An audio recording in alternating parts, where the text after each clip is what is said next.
What's up, Crossroads Youth? Hey, it is Caleb here. I know tonight looks a little bit different. First off, I hope you guys had fun with Capture the Flag. Second, I am currently up in Marquette, Michigan. I'm all the way up north.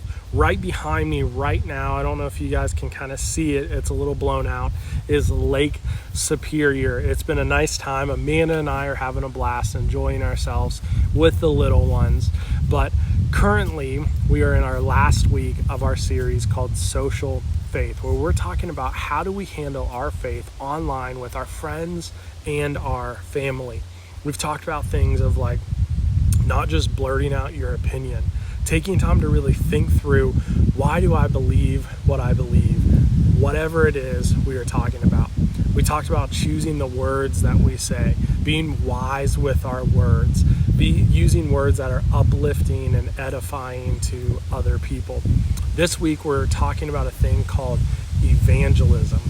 For some of you, this might be the very first time you've ever heard this word. I know it's kind of not a word we use in our everyday language. For those who are in the church, maybe this is something you've heard often. But the word evangelize just means this: to share the gospel, to share what Jesus is doing in your own life publicly or personally with someone else. It means to just share your story about what God is doing in your own life. You know, when we talk about sharing your story or sharing faith online, can be a really easy way to do it. It might look something like this. Maybe you share a post from a church. Maybe you share some scripture that is uplifting to you. Maybe you share a little video snippet from another preacher or some other church. Maybe you share a blog post where somebody talks about Jesus in it. Maybe you share a video that Crossroads posted one day. Maybe it's a video of you talking about something. Maybe it's a video of somebody else who's talking about Jesus. Maybe it's a Snapchat you send out of like, hey, join us at youth group tonight. We're having pizza, dodgeball, all of these things. And then say, hey, we might talk about Jesus as well. See, it's easy to do things like that, to share your faith online with other people without their relationship. But what we're talking about is not just online, but in your everyday life.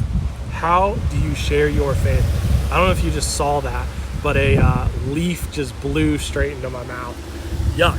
Anyway, how do we share our faith in everyday life?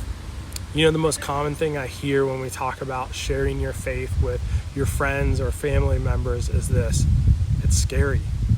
What if other people will think I'm weird? What if they think differently about me or say something mean to me? And the first thing I want to encourage you is this. There's a passage in 2 Timothy, and it's 1:7, and it says basically this: that God is our strength. Everything we need, we derive from God, we gather from God, and God has not given us a spirit of fear, but of fearlessness. That we need to be courageous despite whatever we are facing in life. There's nothing to worry about. We realize that the story that we are sharing is nothing that we're crafting ourselves for our own personal gain, but to just shed light on Jesus. There is no fear in that because God's Spirit has given you a spirit of fearlessness. I think one other question that we have to ask ourselves is this: why? What's the importance of sharing our faith? Why would I ever evangelize to other people? Well, there's a passage in 1 Peter 3:15 that says this. It says these exact words: but in your hearts, it goes on to say, always be prepared to give an answer to everyone who asks, to give a reason for the hope that you have, but do this with gentleness and respect. See, we're encouraged to always have an answer, to give people an answer for the hope that we have, for the reason that we have peace in life, for the reason we have hope every single day. We are encouraged to give an answer to that. So what does this look like?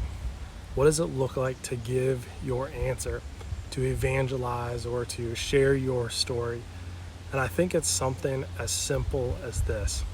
Hey, I'm so-and-so. These are the things I've struggled with. This has been the chaos in my life. This has been my worries, my fears, whatever it might be. Then I found Jesus, and things have gotten a little bit better. For me, it goes something like this. I grew up in the church.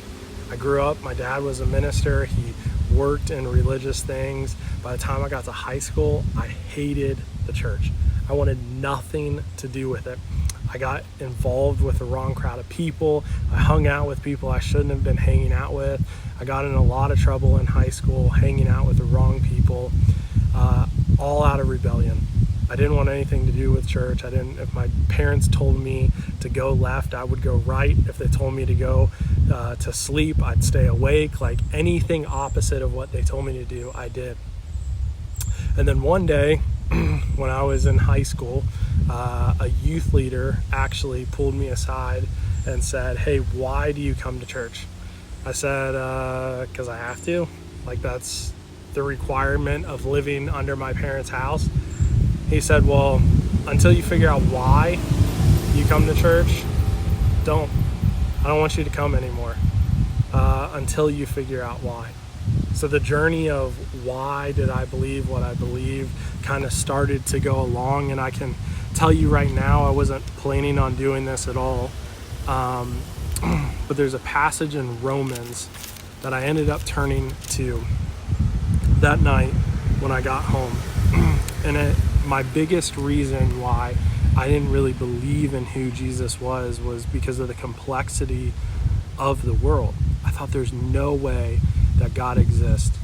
But I opened up to Romans 1, and in verse 20 it says this: "For since the creation of the world, God's invisible qualities, his eternal power and divine nature have clearly been seen, being understood from what has been made, so that people are without excuse." The reason I didn't believe was already written 2,000 years before and given an answer. God's invisible qualities already exist in nature. Just stop trying to figure it out yourself and look around. And that was it. That was kind of the start of my journey of really believing in who Jesus was. One of my biggest things was I struggled with anger. I struggled with the frustration of the church, and my dad traveled 145 days out of the year, and it was all for church stuff and Christian related organizations, and all that thought to myself was, this is what takes my dad away from me.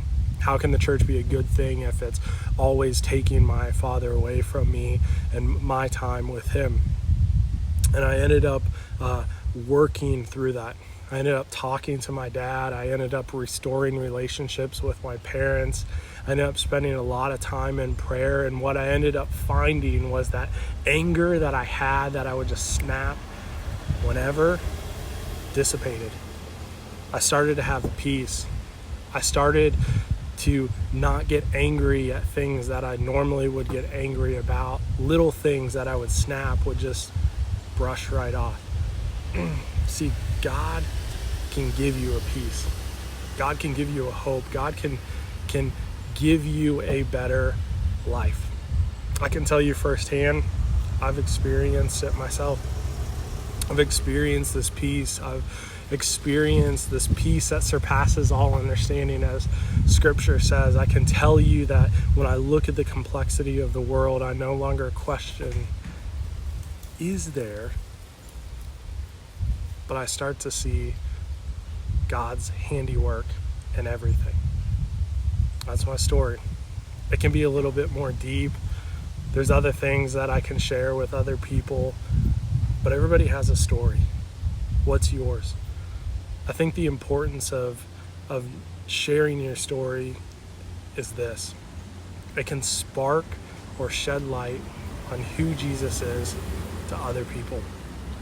Sean is the most recent story. Matt, one of the high school leader guys, has shared his story. And what happens is when you share your story, people begin to go, hey, I didn't know you went through that. You've gone through those things and you found God, you found peace. You're a great father because of that. Like, I want that. I want to be a part of that. Like, whatever is working in your life, I want that in my own life. Sharing your story can spark that in other people. They can begin to see Jesus in a different way. For me, people who are frustrated with the church, people who are burnt out on the church for growing up in it, I can share my story and talk about how there can be peace and restoration within all of that. I think the last thing to learn or to think about is this: don't worry about crafting the perfect story. I think a lot of times when we think about sharing things on social media, we think about airbrushed photos and how great and perfect everything looks, how awesome the videos are with the music and the transitions and everything like that. But I think the important thing to remember is this: don't worry about how perfect it is. Just share, because God will fill the gaps. I think one of the things to remember is this: as Scripture says, God will give you the words to speak when you don't know what to say. Just lean into God, trust Him, share your story, evangelize to other people, and they will begin to see Jesus in a whole nother way than the way they thought He has been the entire time. Tonight, I want to encourage you guys to do a couple things. I want to talk about what is your story. Talk a little bit about sharing your story for those who have found hope and peace and restoration. Talk about why you found that or how you found that. For those of you who maybe just showed up tonight for the first time or are new on this whole walk with Jesus, say, man, these are the reasons why I don't believe, or these might be my struggles that I go through. I just want you guys to start talking about it. Talking about who Jesus is in your life, sharing your story, because you never know, somebody in the group who might be struggling with something, you may have gone through that, and you can give them a different perspective. Guys, have fun tonight. Next week will be an exciting week. We are doing a night called Human versus Zombies. It's a night of Nerf wars. We're gonna have pizza. We're gonna have games. It's gonna be chaos. I encourage you guys to bring your friends. Bring a Nerf gun if you have one. Do not bring the ammo with it. We'll have plenty of ammo, but I encourage you to bring a Nerf gun if you have it. If you don't have one, don't worry about it. I have plenty of them here at the church. Guys, have fun during small group tonight. We'll see you guys next week.